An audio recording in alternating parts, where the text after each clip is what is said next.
Attention mga Filipino senior citizen, ano nga ba ang kwalifikasyon para mapasama sa social pension at makakuha ng 10,000 piso na cash incentives dyan sa DSWD? Yan ang ating pag-uusapan sa video na ito. Hold up.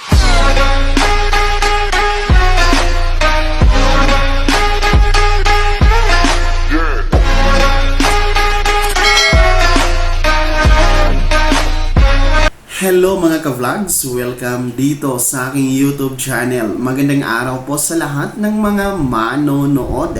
Saan po kayong dako sa mundo? Kumusta mga ka-vlogs? Isang katanungan mula sa ating YouTube channel ang ating bigyang linaw sa episode na ito. Mula po kay Ma'am Liza Basilio. Tinatanong kung ano nga ba ang kwalifikasyon sa isang senior citizen na mapasama sa social pension o di kaya sa 10,000 cash incentives na ibibigay ng DSWD. Mamaya-maya pag-uusapan natin ang kwalifikasyon na yan. Sino-sino ang makakasama. Pero bago ang lahat, kung bago ka pa lang dito sa aking YouTube channel o di kaya hindi ka pa nakasubscribe, abay i-click nyo muna ang ating subscribe button na nasa baba. Huwag nyo kalimutan na pindutin ang notification bell. Ilagay niyo po sa all para naman updated ka sa lahat ng mga videos na i-upload ko. So isa pong katanungan na naman mula sa ating channel ang ating bibigyang kasagutan sa episode na ito. Ito po ay nagmula kay Ma'am Liza Basilio.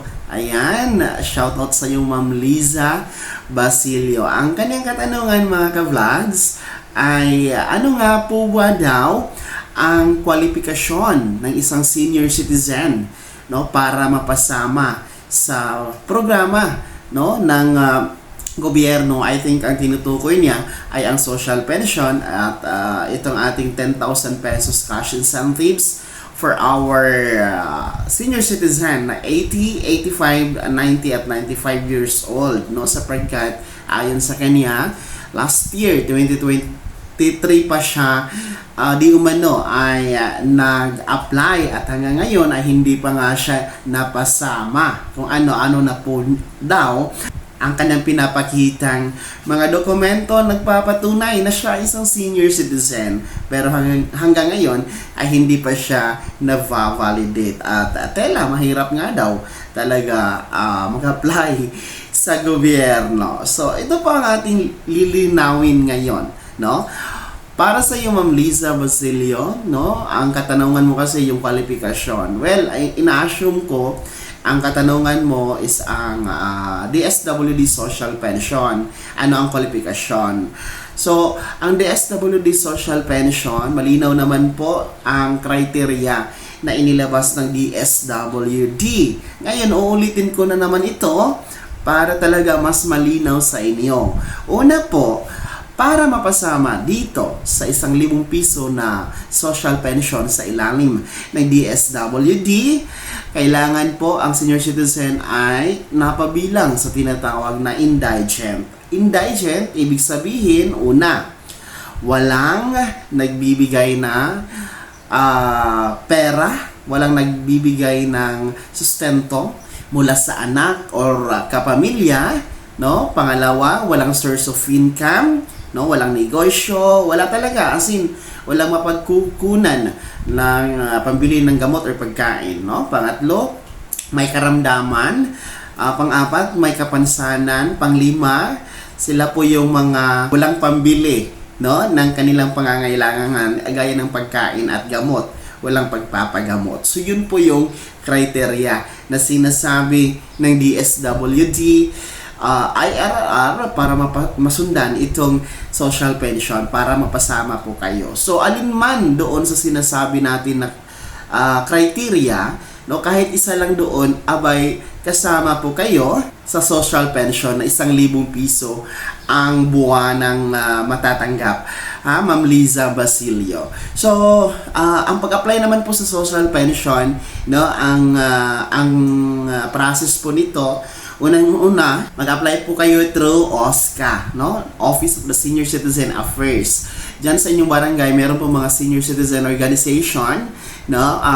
Puntahan niyo po ang senior citizen president, no, na andyan sa inyong barangay para magpa-line up kayo. Ibig sabihin, magpalista kayo.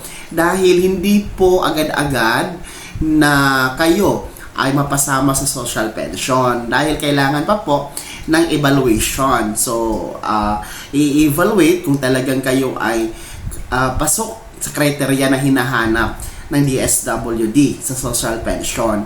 At take note, Ma'am Liza Basilio, kahit po kwalipikado kayo, kahit po pasok kayo sa criteria, kung ang inyong barangay na kinabibilangan ay puno po ang slot, ibig sabihin wala pa pong bakante. So hindi po talaga kayo mapapasok, hindi po talaga kayo masasali sa social pension. Ang mangyari kasi diyan, ang katotohanan, no, nakakalungkot lang talaga, no, hintayin ninyo na merong pumanaw, hintayin ninyo na merong mamamatay na senior citizen na kabilang sa social pension dahil yun po yung papalitan ninyo. So, hindi man natin kagustuhan na merong mamatay, pero yun talaga yung yun talaga yung proseso, no? Kung puno ang slot ng inyong barangay, kung may mamatay na senior citizen na kabilang sa social pension, kailangan yung palitan. So, may chance po kung kayo ay nakalista na, no, naka-line up na, Ma'am Liza Basilio. Pangalawa, no, kasi hindi kasi malinaw kung ano yung binabanggit ninyo na kwalifikasyon para mapasama sa senior citizen. So, ina-assume ko na lang na ano nga ba ang kwalifikasyon din, pangalawa, dito sa 10,000 piso na cash incentives na handog po ng ating pamahalaan sa mga senior citizens. So, ang kwalifikasyon po ng 10,000 cash incentives para tayo ay makatanggap dito, simple lang naman, dalawa lang po yun. Una, senior citizen. So, ang senior citizen, 60 years old pataas.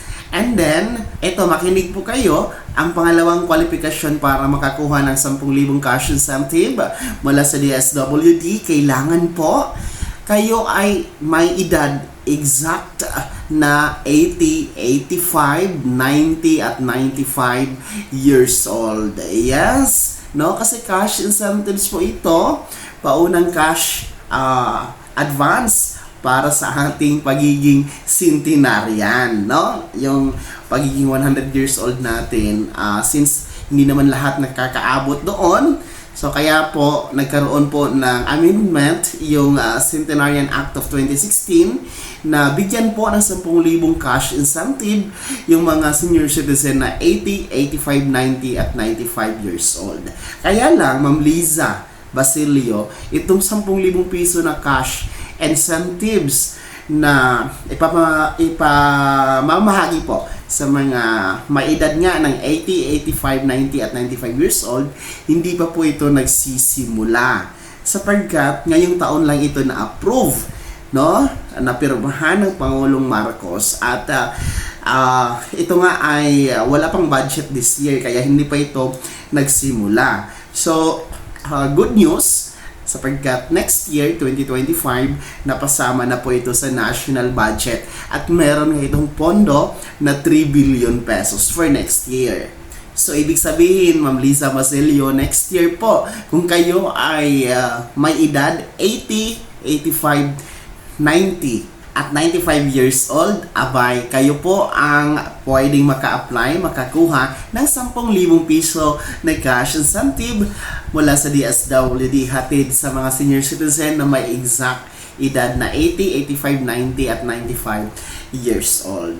No, sa huli po, yung sinasabi nyo po na kung ano na po yung pinapakita nyong dokumento, katunayan na kayo ay senior citizen at mahirap ayon sa inyo, mahirap talaga ang mag-apply sa gobyerno para sa mga ayuda. Well, totoo naman po yan, no?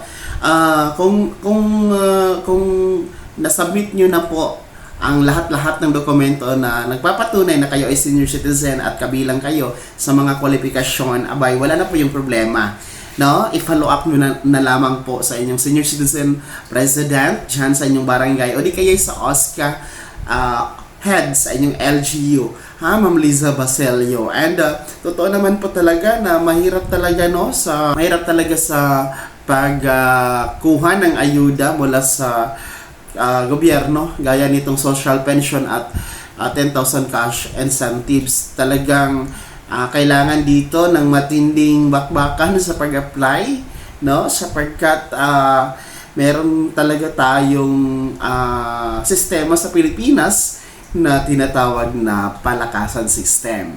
Ayan naman, dapat aware din po tayo na kung ganoon po yung ating na-obserba, ay maaari natin iyong i-complain sa OSCA office na nasa LGU nyo o di kayo sa DSWD. At nang mabigyan din po kayo ng tsansa na matikman ang ayuda na hatid ng ating gobyerno. So ayun po Ma'am Liza Basilio, shout out po sa inyo. Hindi ko alam kung taga saan po kayo kasi hindi nyo naman po nilagay. Pero kung saan man po kayong dako sa ating bansa o nasa abroad ka man, ayan, kumusta po? Mag-ingat kayo. Mga ka-vlogs, kung meron po kayong mga katanungan gaya nito kay Ma'am Liza Basilio, maaari nyo pong i-komento sa comment section na nasa baba o di kaya i-direct message nyo ako sa aking official Facebook page na nasa screen nyo. Bago ako matapos sa video na to, kung gusto nyo po sumuportan sa aking YouTube channel, maaari nyo pong i-click ang ating super thanks button na nasa baba. Sa mga nais maging miyembro, pwede. Ayan po ang ating join button. Nasa baba pa rin yan mga ka-vlogs, pindutin nyo lamang. Sana'y naging gabay ang video na to kahit paano. Isa na namang katanungan ng ating nabigyang kasagutan sa inyong mga benepisyo sa pagiging Filipino senior citizen. Kung hindi ka pa nakasubscribe dito sa aking YouTube channel, maaari nyo nang i-click ang ating subscribe button na nasa baba. Huwag nyo kalimutan na pindutin ang notification bell. Ilagay niyo po sa all para naman updated ka sa lahat ng mga videos na i-upload ko.